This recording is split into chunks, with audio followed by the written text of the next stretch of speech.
Bismillahirrahmanirrahim. Alhamdulillahi rabbil alamin. Wal akibatu lil muttaqin. Wala udwana illa 'alal zalimin. Asyhadu an la ilaha illallah wahdahu la syarika lah. Wa asyhadu anna Muhammadan abduhu wa rasuluh. Qala Allah Ta'ala fil Qur'anil Karim. Ya ayyuhalladzina amanu taqullaha haqqa tuqatih wa la tamutunna illa wa antum muslimun. Amma ba'd. Allahumma salli ala Muhammad wa ala alihi wa sahbihi wa man tabi'ahum bi ihsan ila yaumiddin.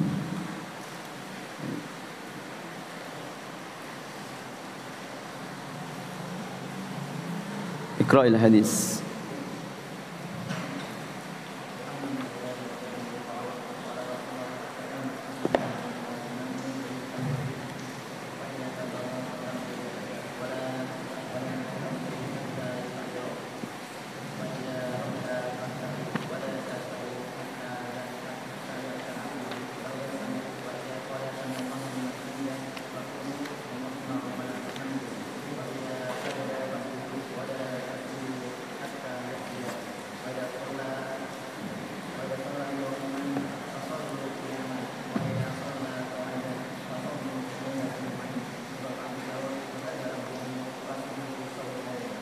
Barakallahu fikum.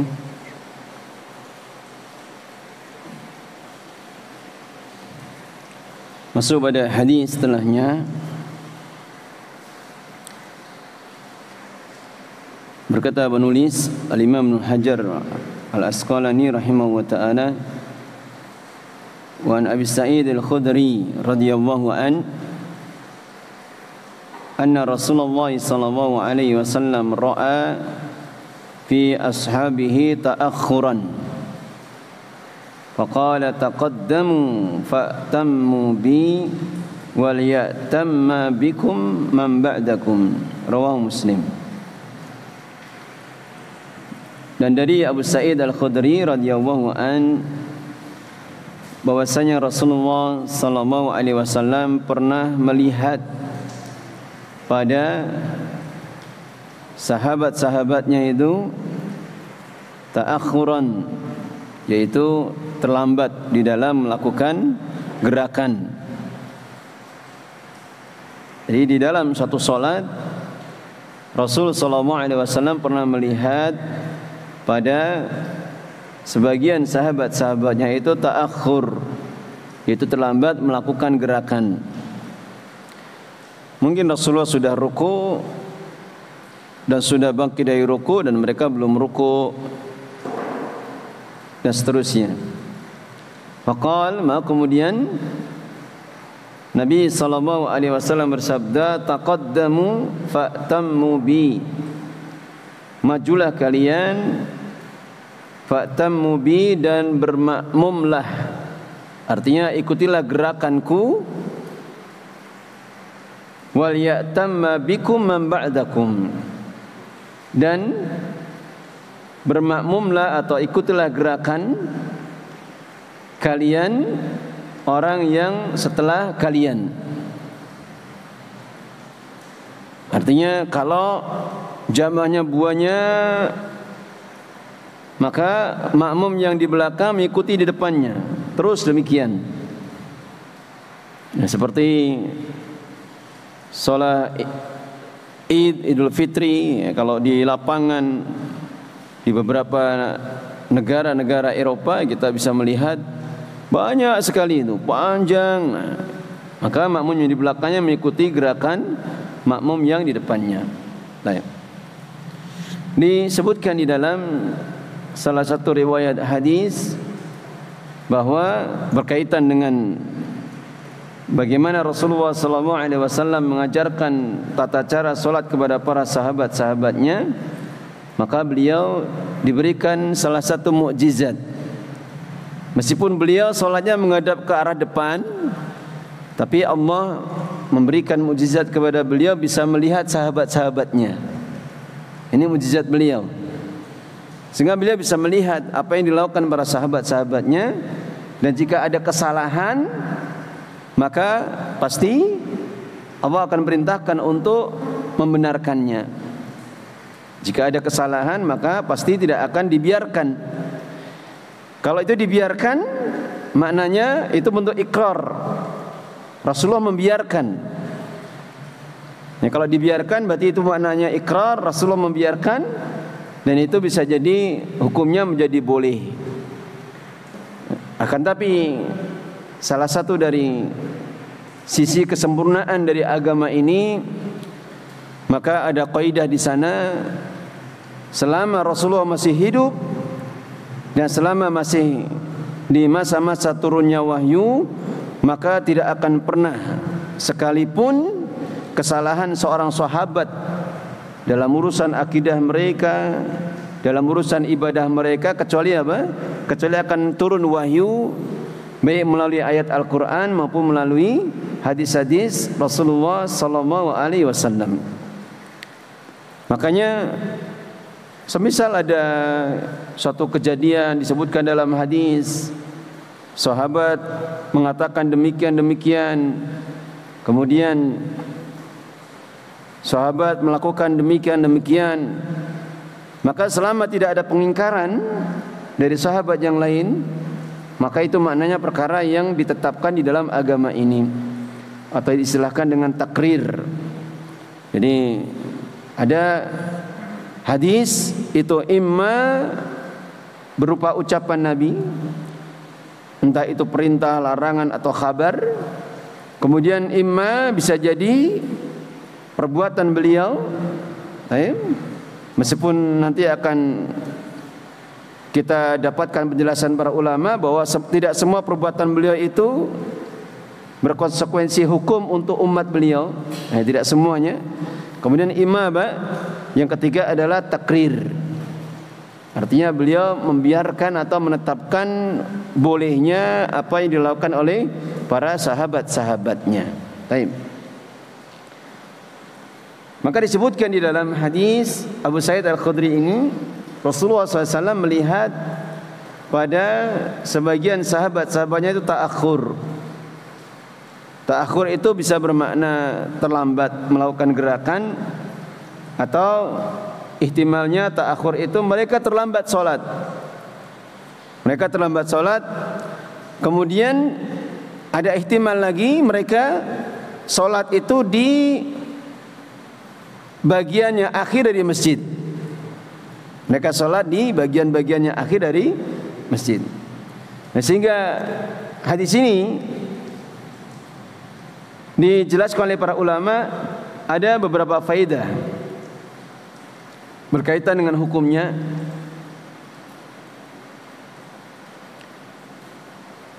Yaitu berkenaan dengan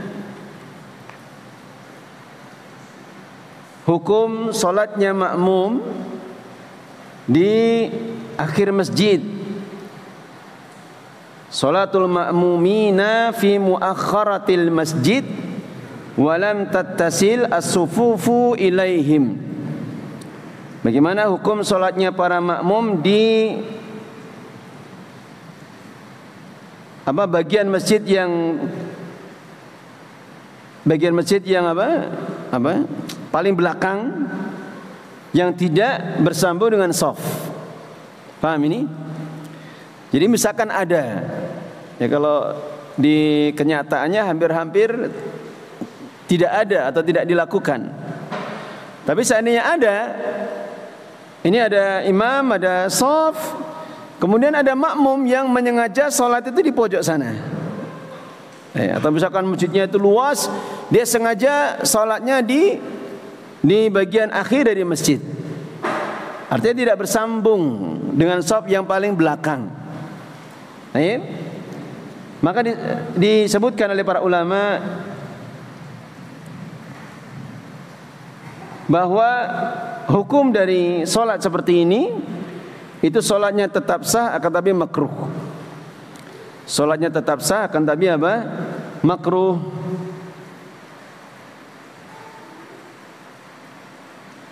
Dan ini menurut kebanyakan dari para ulama. Diriwayatkan dari Imam Ahmad bahwasanya faman shalla fi muakhkharil masjid ma'a khuluwi ma yalil imam kanat salatuhu makruhah. Nah, barang siapa yang salat di bagian belakang masjid padahal masih ada tempat di sop-sop di belakang imam, maka salatnya seperti ini, salatnya hukumnya makruh. Dan tidak ada khilaf di kalangan para ulama-ulama Syafi'iyah dan juga Imam Ahmad akan sahnya salat yang seperti ini. Akan sahnya salat yang seperti ini. Kemudian juga faedah dari hadis ini pula, bagaimana hukum salatul ma'mumin kharijal masjid? Bagaimana hukum salatnya makmum yang berada di luar masjid? Yang kadang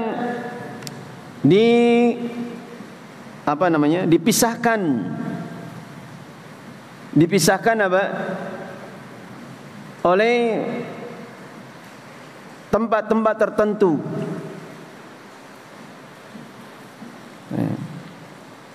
Misalkan misalkan masjid itu penuh, meluber itu sampai ke jalan. Kemudian ada makmum yang sholat itu di luar, sampai-sampai sholatnya di belakang tembok. Nah, tidak bisa melihat makmum yang di depannya. Nah, kalau seperti ini keadaannya, maka disebutkan penjelasannya oleh Syekhul Islam Ibnu Taimiyah, sholat seperti ini tidak sah. Kalau dia tidak bisa tidak bisa melihat makmum yang paling belakang. Kecuali Kecuali udzur. Misalkan makmumnya para wanita. Karena sebagaimana hal yang kita ketahui, para wanita tidak wajib untuk sholat jamaah. Sehingga kapan seorang wanita atau beberapa wanita di shop wanita, mereka sholat di balik tembok dan tidak bisa melihat sedikit pun makmum yang terakhir yang ada di depannya, maka seperti ini hukumnya sholatnya tetap sah. Tapi untuk laki-laki, karena hukum sholat berjamaah itu wajib bagi laki-laki menurut pendapat sebagian para ulama, maka sholatnya seseorang yang terhalangi tembok itu tidak sah. Itu tidak sah.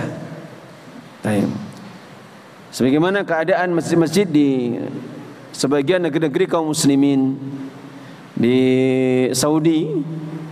Dulu waktu pernah kerja di sana, penasaran. Jadi kalau kita sholat itu shop wanita di atas itu. Jadi ada tingkat, ada pintu sendiri yang dia bisa naik di atas. Nah, biasanya kalau Ramadan itu ada acara buka bersama tiap masjid, itu diarahkan di belakang. Jadi ada ruangan tersendiri terpisah dengan tempat sholatnya para wanita, akan tapi sama-sama di atas.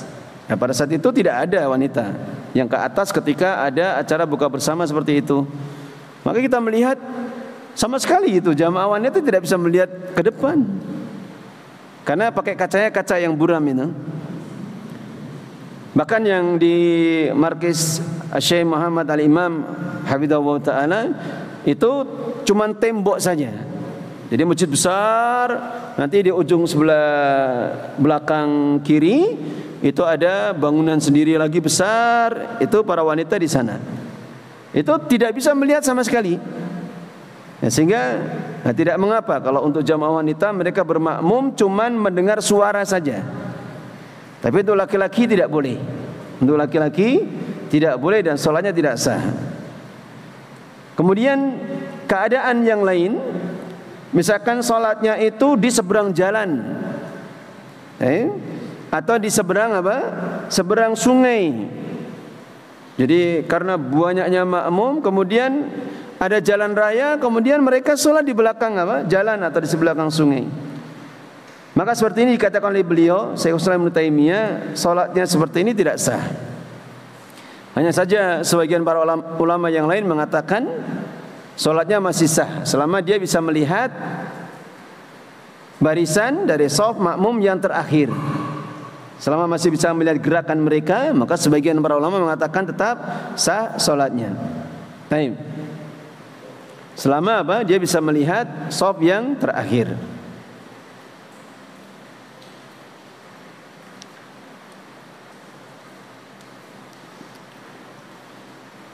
Nah, sebagaimana apa yang diisyaratkan di hadis setelahnya kita baca. Wa an Zaid bin Sabit, dari Zaid bin Sabit radhiyallahu an qal ihtajara Rasulullah SAW hujratan. Apa itu di situ bacanya? Depannya apa? Mim gitu, mukhassafatan gitu. Tidak ada baknya. Tidak ada. Baik. Ihtajara Rasulullah SAW hujratan mukhassafatan. Zaid bin Sabit radhiyallahu an berkata, dulu Rasulullah SAW itu pernah membuat bilik. Ihtajara itu membuat kamar atau membuat bilik, satu bilik di masjid dengan apa? Mukhassafah, dengan tikar. Ya, seperti dulu keadaannya para sahabat kalau mereka itikaf di masjid, itu mereka dibolehkan oleh Rasulullah membuat bilik-bilik kamar-kamar kecil yang mereka pisahkan dengan kain atau dengan sarung. Itu dibolehkan. Ya, kalau masjidnya luas, nah seperti ini dibolehkan. Ya, kalau di sini dibuat seperti itu kan sempit tempatnya. Kalau masjidnya luas sekali, maka seperti itu dibolehkan di zaman Nabi sallallahu alaihi wasallam. Baik. Kemudian fasalla fiha, maka kemudian beliau sholat di dalamnya. Fatatabba ilaihi rijalun, maka beberapa laki-laki atau beberapa sahabat itu mengikuti sholatnya beliau. Dalam keadaan apa? Sholatnya dibatasi oleh apa? Tikar yang dibentangkan. Wa ja'u yusalluna bi sholatihi, dan mereka telah datang, mereka solat dengan mengikuti solatnya Nabi sallallahu alaihi wasallam. Baik. Al-hadisa, hadisa itu dimansub, di fathah, apa takdirnya? Itu maf'ul bih dari fi'il yang mahdhuf, ukammilul hadisa. Aku sempurnakan hadisnya. Wa fihi, dan ada di dalam hadis itu ucapan Nabi sallallahu alaihi wasallam, afdalu salatil mar'i fi baitihi ilal maktubah, muttafaqun alaih. Itu salat yang paling utama bagi seseorang itu salat yang dilakukan di rumahnya, illal maktubah, kecuali salat yang wajib. Baik. Maka hadis ini disebutkan penjelasannya oleh para ulama, ada faidah berkaitan dengan hukum salatul ma'mum khalfal imam wa bainahuma ha'ilun. Salatnya makmum di belakang imam dan ada pembatas antara makmum dan imam itu. Baik. Maka dalam hal ini ya, kalau pembatasnya sekedar apa yang disebutkan di dalam hadis ini, yaitu kain, artinya masih apa? Masih dekat, maka para ulama berbeda pendapat. Disebutkan di dalam pendapat Al-Imam Abu Hanifah, beliau mengatakan tidak boleh. Tidak boleh salat makmumnya di belakang imam yang ada pembatasnya. Kemudian disebutkan dalam pendapat Al-Imam Asy-Syafi'i itu dibolehkan. Pendapat seperti ini dibolehkan. Dan pendapat ini dikuatkan oleh pendapat Al-Imam An-Nawawi rahimahu wa ta'ala, yaitu bolehnya pembatas wujudul ha'il ma'ittisalil sufuf fala yamna'u al-iktida'a bila iskal. Yaitu apa? Pembatas yang dibuat antara imam dan makmum, akan tapi masih tersambung shafnya dan tidak menghalangi untuk bisa beriktida. Iktida itu artinya mengikuti imam, maka seperti tidak ada iskal akan bolehnya. Yang tidak boleh tadi bagaimana? Ya, kalau misalkan pembatasnya tembok, ya, sama sekali tidak bisa apa? Melihat. Maka seperti ini tidak dibolehkan, sholatnya tidak sah. Baik. Kemudian disebutkan faedah yang lain berkaitan dengan letak tempat imam dan tempat makmum. Halil imami ayyakuna a'la minal makmum. Faedah yang lain, apakah boleh imam itu tempatnya lebih tinggi daripada makmum? Karena ada masjid seperti itu kan. Jadi tempat mihrab itu dibuat agak tinggi, mungkin sejengkal atau 2 jengkal. Itu makmumnya lebih tinggi daripada makmum. Baik. Maka banyak di kalangan para ulama memakruhkan hal ini. Ada hukumnya makruh, dibenci ketika tempat imam itu lebih tinggi daripada makmum. Dan ini adalah pendapat Imam Ahmad dan kebanyakan dari murid beliau, pendapat Imam Malik, Al-Auza'i, Ashabur Ra'i. Sama saja apakah tujuannya itu untuk taklim, mengajarkan tata cara sholat, atau tujuannya itu selain itu, atau tidak ada tujuan.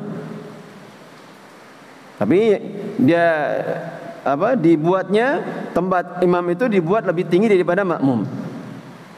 Baik. Disebutkan di dalam suatu hadis dari Hudzaifah radhiyallahu an bahwasanya beliau pernah mengimami orang-orang di Madain. Madain itu di mana? Di Iran, di Persia ketika perang Qadisiyah itu, di mana kaum muslimin bisa mengalahkan kekaisaran Persia.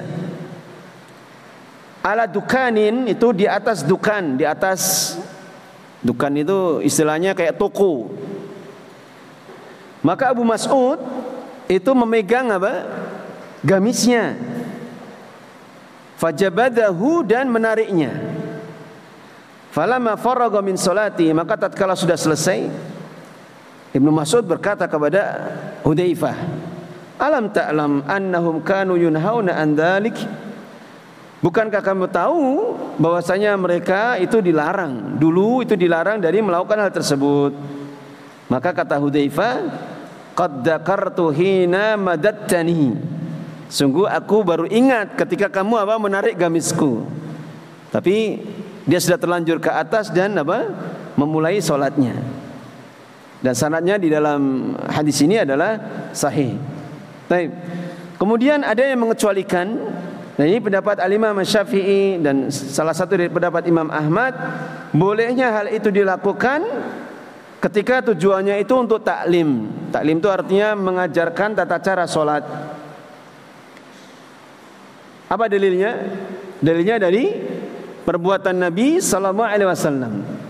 Dari hadis Sahal bin Sa'ad di dalam Sahih Bukhari dan Muslim, dulu pernah Rasulullah SAW salat mengimami para sahabat itu di atas mimbar.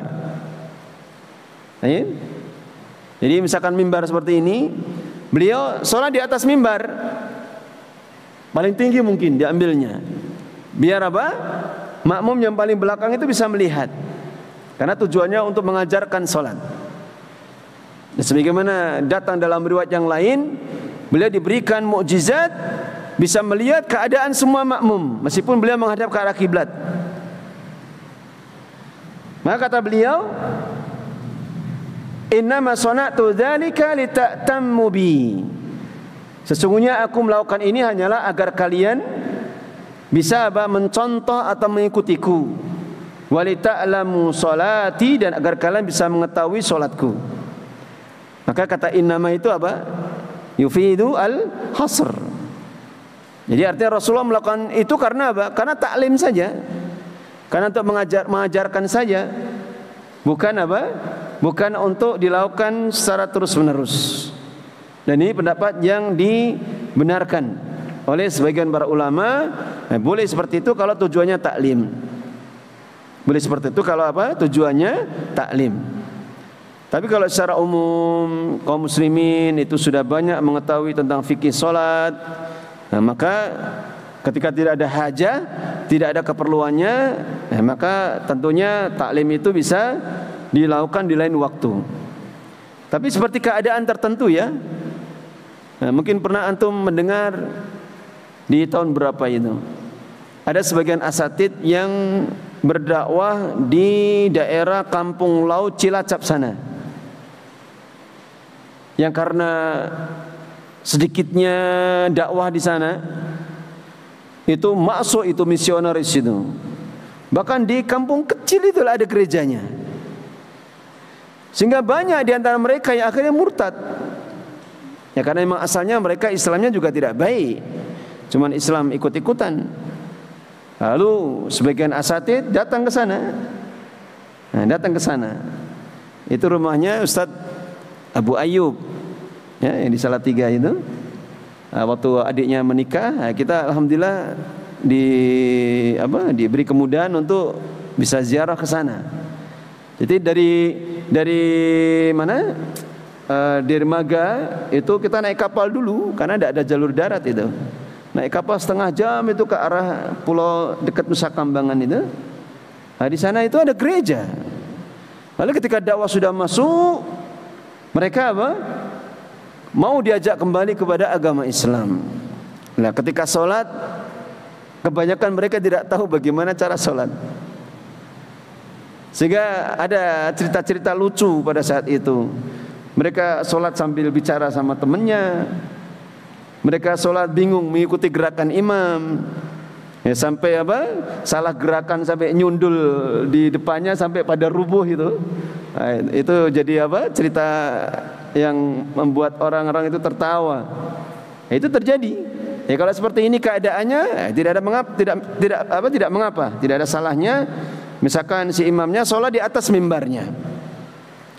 Nanti ketika dia rukuk masih di atasnya. Nanti kalau ke sujud boleh dia turun ke bawah, kemudian sujud di bawah. Nanti kalau bangkit dari sujud berdiri lagi, dia berdiri lagi. Itu dibolehkan kalau tujuannya untuk pengajaran. Kemudian sekarang hukum kebalikannya. Kalau tadi hukum imam itu tempatnya lebih tinggi hukumnya apa? Dibolehkan hanya ketika untuk pengajaran. Kalau bukan untuk pengajaran maka hukumnya apa? Dimakruhkan oleh banyak para ulama. Sekarang hukum yang kebalikannya, ulul ma'mum alal imam. Bagaimana dengan hukum makmum yang lebih tinggi daripada imam? Kira-kira hukumnya bagaimana? Boleh tidak? Kira-kira hukumnya boleh tidak? Boleh. Hukumnya boleh. Ya kalau tidak boleh berat itu. Ya karena sebagian masjid kan tingkat toh. Ada tingkat 2, tingkat 3. Nah, ternyata itu ada dalilnya pula. Jadi banyak di kalangan para ulama yang membolehkan hal itu. Ini pendapat Imam Ahmad, masyhur di pendapat madhab beliau. Demikian juga pendapat Imam Syafi'i dan Ashabur Ra'i. Dan telah sahih dari Abu Hurairah radhiyallahu an bahwasanya beliau pernah salat makmum di sutuh masjid. Sutuh itu di atapnya, di atap masjid. Diriwayatkan dari Ibnu Abi Syaibah wa Abdul Razzaq, dan Imam Bukhari meriwayatkan dengan mu'allaq.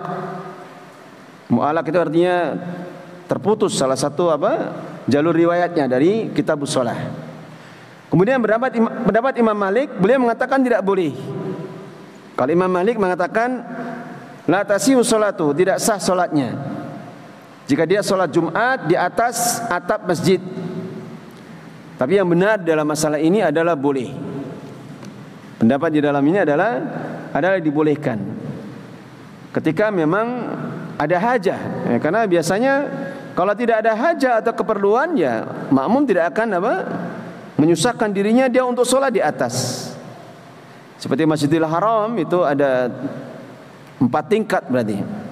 Bawah, itu pun yang bawah, itu yang di belakang yang ada bangunannya itu lebih tinggi daripada imam. Karena kalau mau ke Ka'bah itu turun dulu tangga, agak tinggi juga, baru nanti di lantai sekitar Ka'bah. Itu pun di bawahnya nanti ada basement. Ada basement ada basement. Dan kalau kita perhatikan ya mereka tidak bisa lihat tidak bisa lihat imam. Hanya saja mungkin sebagian masih bisa melihat makmum yang di belakangnya. Baik. Kemudian tingkat yang kedua, ketiga sampai yang atas, paling atas itu. Jadi ada 5 tingkat malahan. Itu dibolehkan ketika makmum sholatnya lebih tinggi daripada imamnya. Baik.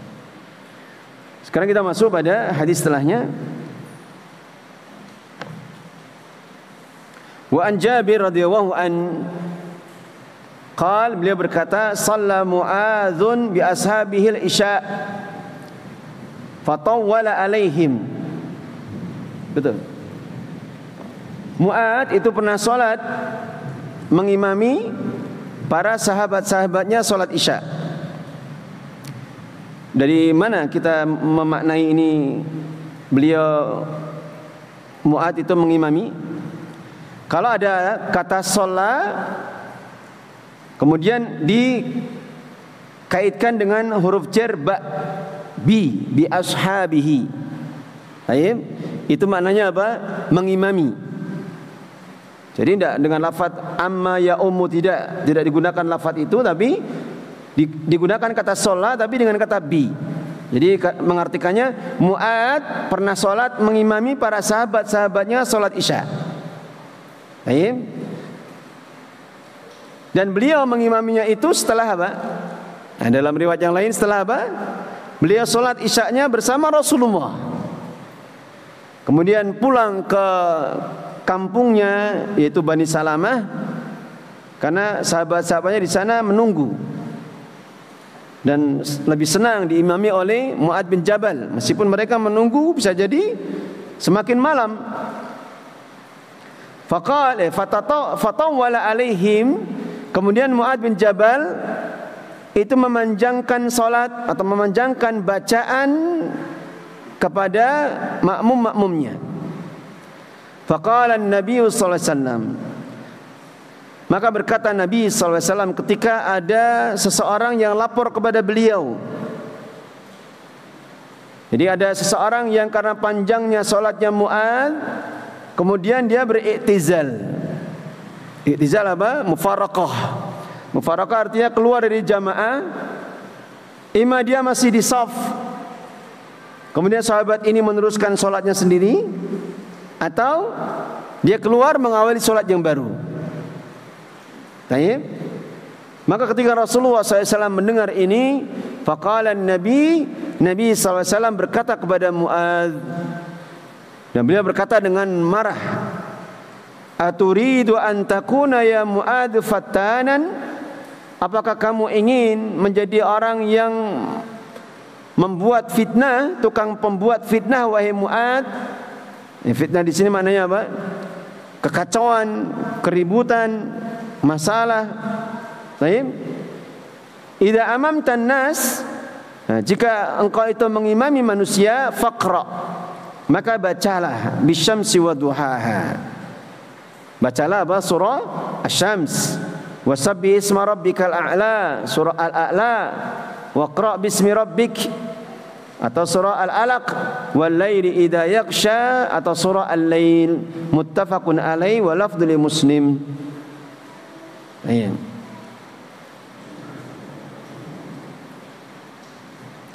Maka ada di dalam hadis ini Rasulullah SAW memerintahkan kepada para imam kapan mereka itu mengimami manusia, hendaknya apa? Hendaknya meringankan. Sebagaimana nanti akan disebutkan di hadis yang setelahnya pula.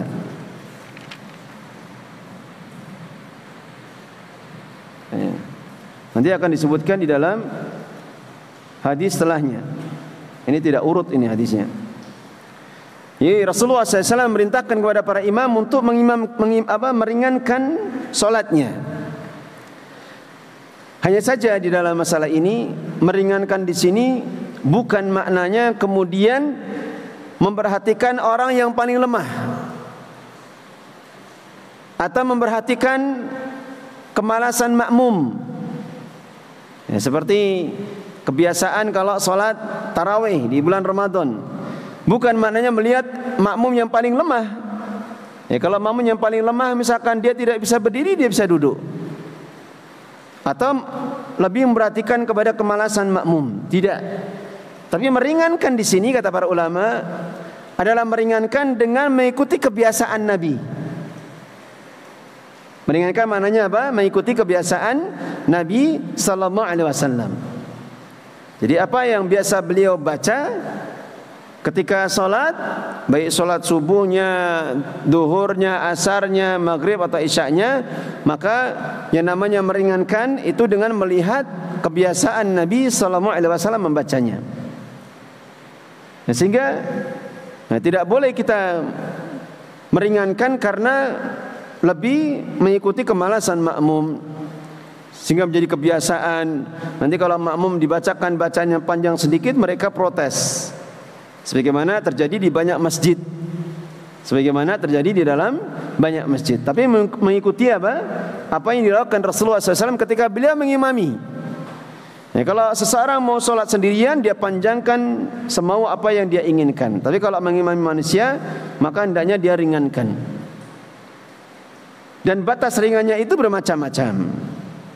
Karena Rasulullah SAW itu pernah disebutkan di dalam hadisnya, di dalam hadis Ibnu Umar radhiyallahu anhuma, dulu Rasulullah SAW pernah memerintahkan kepada kami untuk meringankan ketika mengimami manusia. Dan beliau mengatakan apa? Faya ummuna bis-saffat. Beliau pernah mengimami kami itu dengan surah As-Saffat. Katakanlah misalkan ihtimalnya kemungkinannya ini sholat subuh, maka beliau sholat subuh mengimami dengan As-Saffat. Berapa halaman itu? As-Saffat itu 7 halaman. Ya, sholat subuh dengan As-Saffat. Maka ini sudah apa? Dianggap ringan. Sudah dianggap ringan ya. Kalau kebiasaan kita mungkin tidak lebih dari 3 halaman atau tidak lebih dari 4 halaman.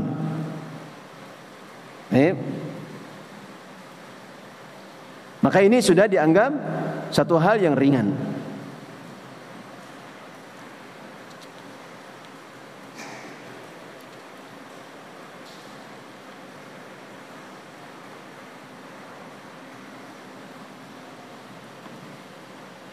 Sebagaimana disebutkan oleh Al-Imam Al-Qayyim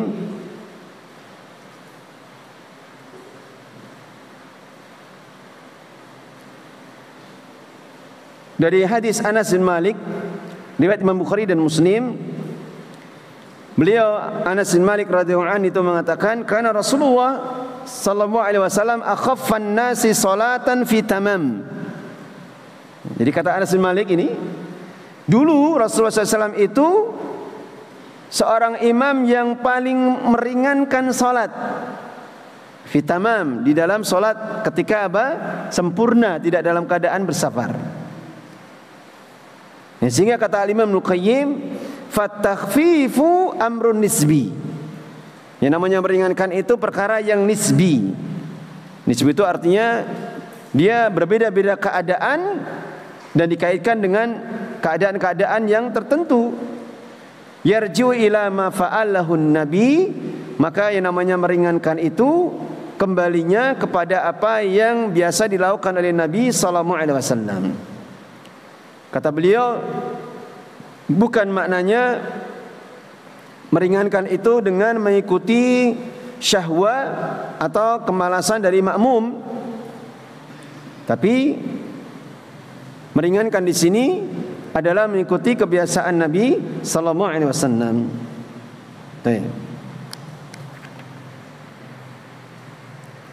Kemudian didapatkan faedah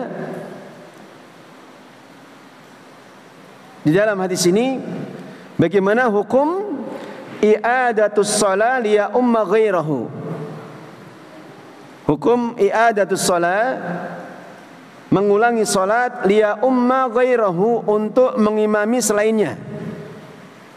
Jadi misalkan kita sudah salat wajib ini, kemudian kita salat lagi dengan orang lain.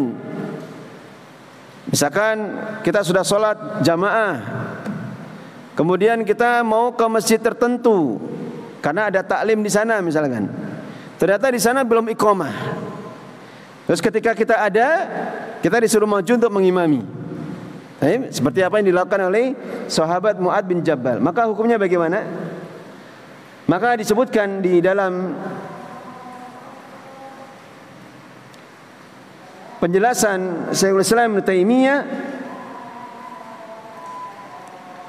yang nampak dari hadis yang sudah kita sebutkan, itu adalah bolehnya perkara itu secara keseluruhannya. Jadi secara umum itu dibolehkan.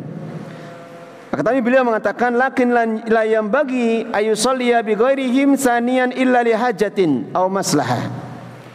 Kata beliau, akan tetapi tidak seyogianya seseorang itu sholat mengimami yang lain, yang kedua, sholat yang kedua, dia tidak lakukan itu kecuali karena hajah, kebutuhan atau satu maslahat. Tapi kalau bukan karena satu maslahat, artinya itu dilakukan terus menerus misalkan, maka seperti ini bukan sesuatu yang utama untuk dilakukan. Bukan sesuatu yang utama untuk dilakukan.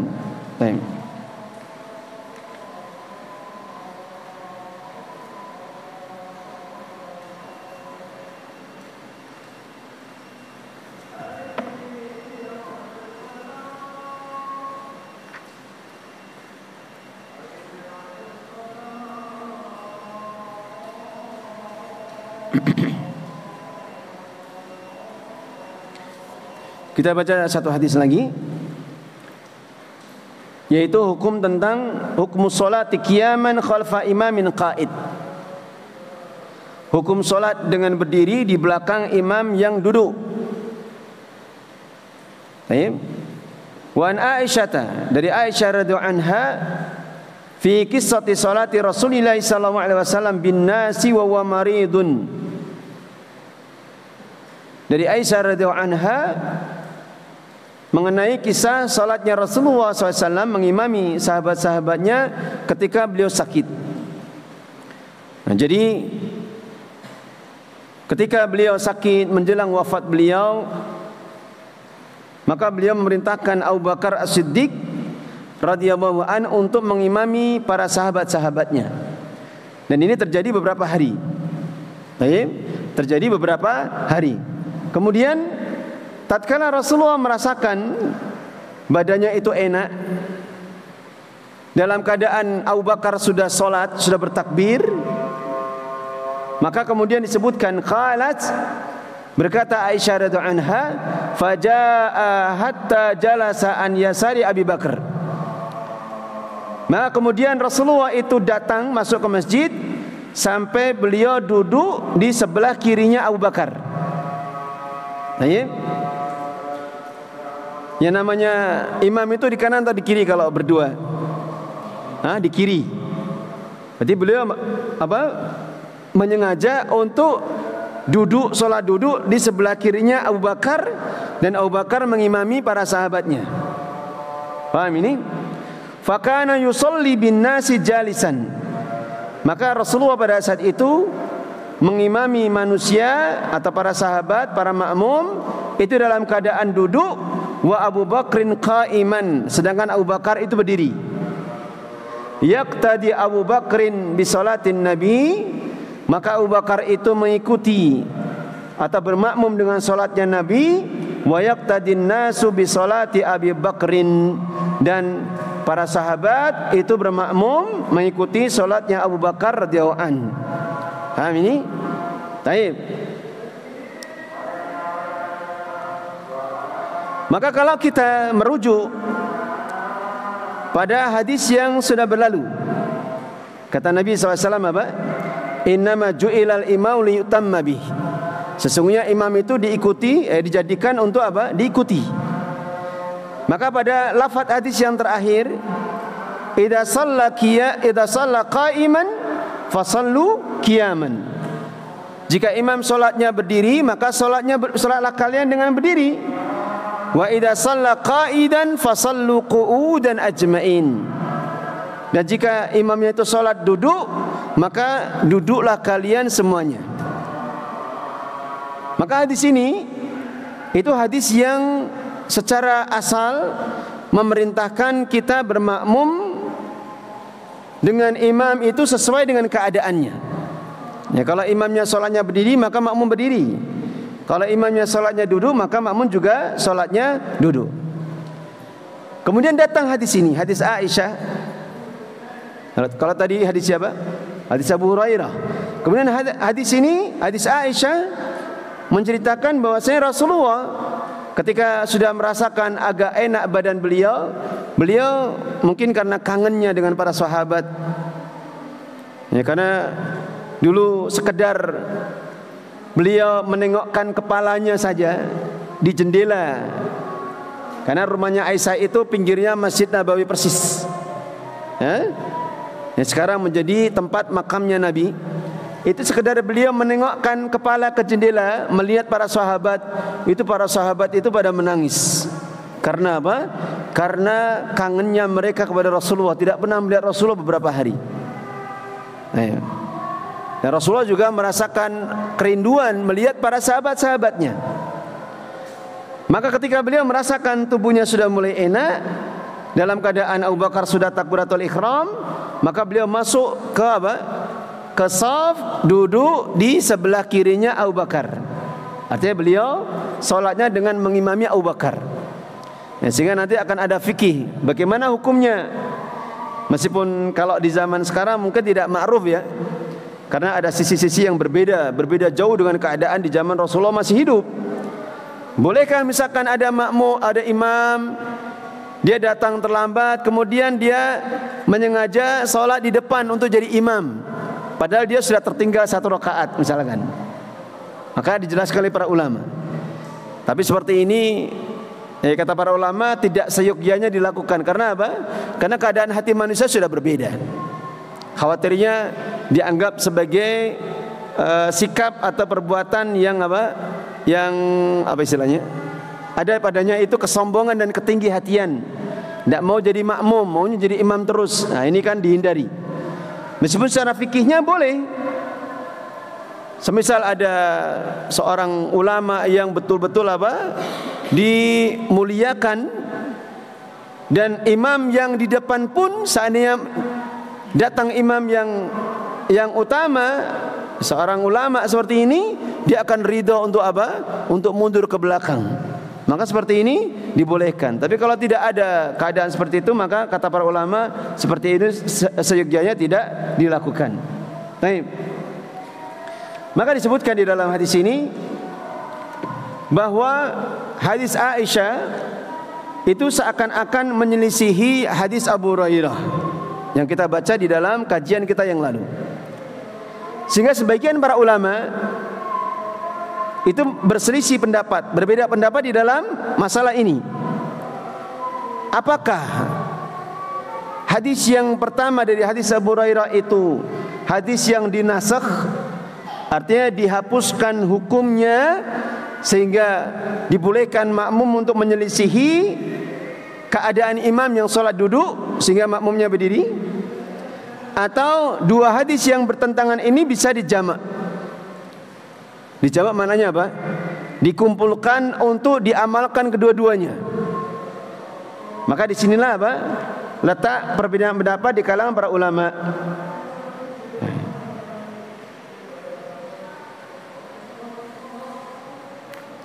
Ini saya sebutkan dulu faidahnya mulai dari awal pembahasan. Yang pertama, hukum kaifiyatu salatil qadir alal qiyam khalfal imamil qaid. Bagaimana salatnya makmum yang mampu berdiri, kemudian dia salat di belakang imam yang duduk. Kalau salat wajib boleh duduk tidak? Kalau dalam keadaan mampu berdiri boleh duduk? Saya tanya dulu. Kalau misalkan imam sehat, tidak ada masalah dengan kesehatannya, boleh enggak dia duduk salat wajib mengimami? Jawabannya apa? Tidak boleh. Karena al-qiyamu ma'al qudrah, berdiri jika mampu itu termasuk apa? Rukun salat. Termasuk dari apa? Rukun salat. Jadi tidak boleh menyengaja, sekali-sekali saya duduk. Seperti ini tidak boleh. Sekarang bagaimana keadaan makmum kalau imamnya itu salatnya duduk? mungkin kakinya sakit atau dia dalam keadaan sakit, dia sehat tapi tidak bisa berdiri, maka bagaimana keadaan makmum? Sebagian para ulama mengatakan tidak boleh makmum solat dengan duduk dan tetap harus dengan berdiri. Ini pendapat Muhammad bin Hasan. Demikian juga pendapat Imam Malik wa Tsauri. Dan mereka berdalilkan dengan hadis la ya'ummanna ahadun ba'di jalisan.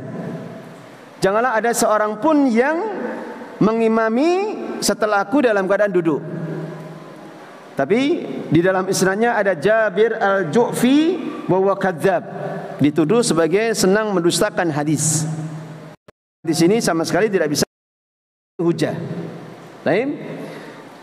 Kemudian pendapat yang kedua, sebagian para ulama berpendapat jawazu i'timamil ma'mum wara al-imamil jalis. Nah, bolehnya apa? Bolehnya imam itu solat dengan duduk ketika imamnya solat juga dengan duduk, meskipun makmum mampu berdiri. Meskipun makmum mampu berdiri.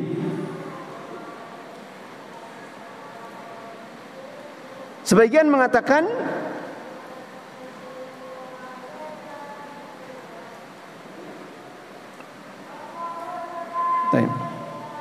yang pertama tadi, saya ulangi ya. Yang pertama itu hukum imam mengimami salat dengan duduk. Tadi dikatakan apa? Dikatakan sebagian para ulama mengatakan tidak boleh. Ya kalau dia tidak bisa berdiri maka jangan jadi imam. Artinya dia salat di belakang saja dengan duduk. Baik. Kemudian sebagian para ulama yang lain mengatakan bolehkah imam itu mengimami dengan duduk ketika ada uzur? Maka jawabannya boleh. Kemudian para ulama berbeda pendapat berkaitan dengan makmumnya. Ini urutannya ya. Tadi saya keliru. Jadi yang pertama tadi apa? Hukum imam solat dengan duduk karena uzur. Sebagian para ulama mengatakan apa? Tidak boleh. Tidak boleh imam itu mengimami solat dengan duduk. Kalau dia tidak mampu berdiri maka dia solat di belakang saja. Baik. Kemudian yang kedua, sebagian para ulama mengatakan boleh ketika ada uzur. Lalu mereka berselisih pendapat. Yang mengatakan boleh itu bagaimana dengan keadaan makmum? Maka pendapat yang pertama mengatakan makmum tetap berdiri. Baik. Ini pendapat dari Mughirah bin Syu'bah, Hammad, Abu Hanifah, As-Tsauri, Ibnu Mubarak, Imam Malik, Imam Syafi'i, Abu Thawr. Baik. Dan mereka berdalilkan dengan hadis Abu Hurairah tadi. Kata Nabi apa? Bukan hadis Abu Hurairah, tapi hadis yang lain. Hadis yang sebelumnya dulu. Nabi SAW mengatakan, "Shalli qa'iman fa in lam tastati fa qa'idan." Salatlah dengan berdiri, maka jika kamu tidak mampu maka kamu boleh duduk. Artinya boleh duduknya makmum itu jika tidak ada kemampuan.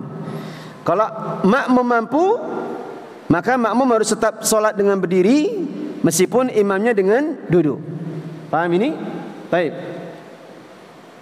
Dan ini keadaannya sama dengan apa? Keadaan hadis Aisyah yang kita baca tadi. Rasulullah duduk, Abu Bakar berdiri, menyambung takbirnya Rasulullah, kemudian para sahabat berdiri semua.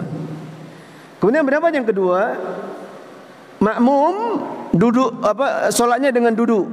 Ketika imamnya duduk, maka makmum solatnya dengan apa? Dengan duduk. Dan ini berdasarkan dengan hadis Abu Hurairah. Berdasarkan dengan hadis apa? Abu Hurairah. Kata Nabi SAW, "Idza shalla qa'idan fasallu qu'udan ajma'in." Jika imamnya itu salat dengan duduk, maka duduklah kalian semuanya. Maka duduklah kalian semuanya. Para ulama yang mengatakan bahwa makmum salatnya berdiri ketika imamnya duduk berdasarkan hadis Aisyah. Dan mereka mengatakan hadis Aisyah ini hadis yang menasakh, menghapuskan hukum dari hadis Abu Hurairah. yang memerintahkan kita salat duduk kalau imamnya duduk. Paham ini? Kemudian para ulama yang mengatakan makmum harus duduk ketika imamnya duduk. Maka apa?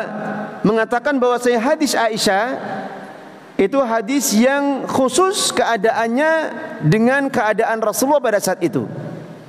Yaitu apa? Bahwasanya Abu Bakar radhiyallahu an sudah bertakbir, baru kemudian Rasulullah datang. Kemudian yang kedua, Rasulullah tidak memberikan isyarat mereka untuk duduk. Beda dengan keadaan ketika apa? Ketika di suatu solat, beliau solatnya duduk, kemudian beliau memberikan isyarat kepada para sahabat untuk duduk, baru kemudian para sahabat duduk. Tapi ini keadaannya Rasulullah masuk ke dalam shaf dalam keadaan Abu Bakar itu sudah bertakbiratul ihram, dalam keadaan beliau sudah mengimami. Baik. Sehingga para ulama lebih memilih untuk menjamak. Menjamak itu mengumpulkan dua riwayat tadi, yaitu hadis siapa tadi? Hadis Aisyah dengan hadis Abu Hurairah. Dua-duanya itu hadis yang sahih, dua-duanya bisa dipakai.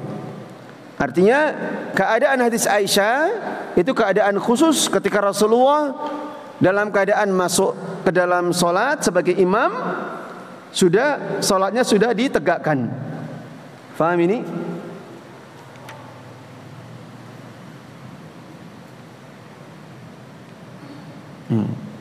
Sehingga dari hadis Aisyah di sini dijelaskan oleh Syekh Utsaimin rahimahullah taala, bolehnya imam ketika terlambat datang, dia masuk ke dalam shaf salat, kemudian langsung apa? Mengimami.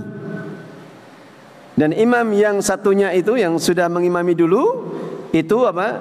Boleh salat di sampingnya atau dia mundur ke belakang. Ini fikih.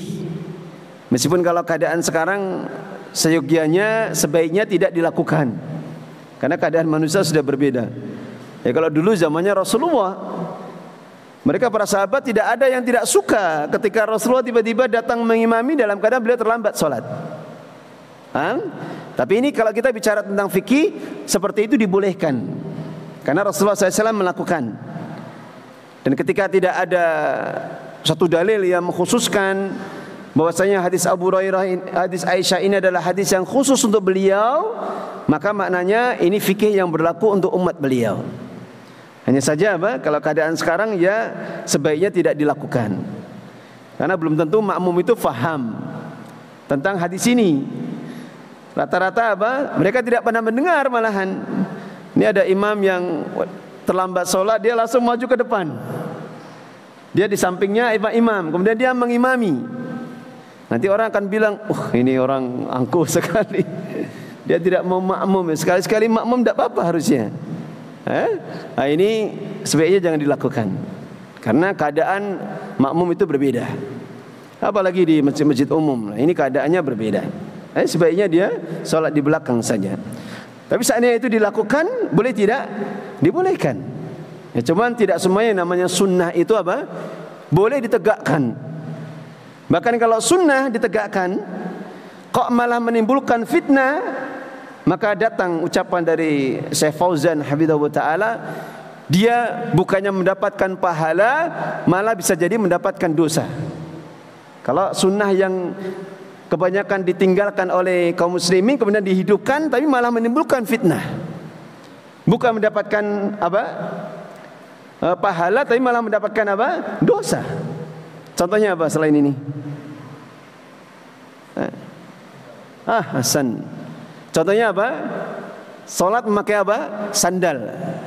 Coba antum salat di masjid kaum muslimin itu pakai sandal masuk. Nanti bisa dionek-onek gitu sama takmirnya itu. Padahal itu sunnah bukan? Sunnah. Dan karena masjidnya Rasulullah dulu tanah liat, jadi makmumnya pada pakai sandal itu sudah biasa. Bahkan bisa jadi kebanyakan mereka pakai sandal. Kebanyakan mereka itu sholatnya pakai sandal. Karena memang keadaannya itu tanah liat, jadi taburi pasir di atasnya itu. Sampai-sampai Rasulullah pernah sholat hujan bocor itu, karena atapnya cuma pelepah kurma, bocor, persis di apa? Di tempat sujud beliau. Sehingga ketika beliau berbalik ke belakang masih nampak itu sisa air yang di dahi beliau. Ini maka tidak boleh. Kalau menegakkan sunnah, menghidupkan sunnah, tapi malah membuat kekacauan, keributan, kebencian, seperti ini malah tidak boleh. Nah, dulu pernah ceritanya yang pernah saya sebutkan. Saya dulu tidak paham di situ. Sunnahnya sholat memakai sandal. Waktu di Riyadh di Saudi dulu sebelum mengaji, itu para tentara yang rumahnya di kampung itu, askar namanya, pakai baju doreng-doreng padang pasir itu loh. Itu kebanyakan mereka kalau sholat itu masuk pakai sepatu bot mereka yang besar itu. Padahal bukan keramik seperti ini. Kalau keramik seperti ini mudah membersihkannya mungkin. Itu karpet yang tebal-tebal itu. Karena kalau musim dingin itu bisa tembus itu. Lantainya kalau karpetnya tidak tebal. Jadi nampak itu debunya di karpet itu. Tok tok tok gitu loh. Dalam hati saya, sombong sekali orang ini gitu. Ya karena belum paham sunnah. Ternyata setelah ngaji baru, ternyata itu ada sunnahnya. Ada sunnahnya sholat memakai sepatu atau memakai sandal. Dan itu suatu saat kita hidupkan tidak ada masalah. Antum pergi ke gunung, sholat di pinggir tanah, di bawah pohon, ya sholat pakai sandal, tidak ada masalah. Nah, itu sunnah yang boleh ditegakkan. Dan ini sesuatu yang bisa dikaitkan dengan keadaan-keadaan yang lain. Seperti apa? Seperti kita membuat suatu aturan misalkan. Membuat aturan misalkan seperti di ma'had seperti ini. Jangan hanya menyandarkan dari sisi syar'i dan tidak syar'i saja. Ini syar'i misalkan. Tidak apa-apa kita terapkan itu. Selama tidak menyelisih syar'i. Tapi ketika itu perkara yang secara syar'i akan tapi malah menyulitkan, membuat keadaan saudara-saudaranya itu menjadi sempit dan sebagainya, sehingga malah membuat kegelisahan dan sebagainya, maka itu lebih utama untuk ditinggalkan. Selama aturan yang lain itu lebih baik dan lebih memudahkan, selama juga tidak menyelisih syar'i. Baik. Selesai sampai di sini. Mungkin ada pertanyaan sebelum saya tutup. Fadhil.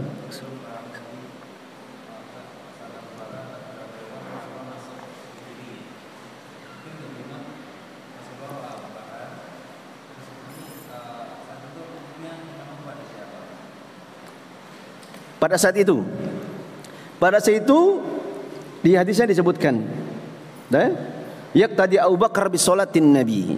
Jadi tetap imamnya Rasulullah, kemudian Abu Bakar mengikuti gerakan Rasulullah, dan para sahabat mengikuti gerakannya Abu Bakar. Padahal telat. Bahkan kata Syekh Utsaimin, meskipun telatnya 1 rakaat ya, nanti ketika misalkan imamnya itu naik ke rakaat keempat, makmumnya duduk tasyahud dan salam, selesai. Dibolehkan. Tapi kan kalau keadaan seperti sekarang ini itu tidak seyogyanya dilakukan. Tidak seyogyanya dilakukan. Baik. Ada yang lain? Fadhil.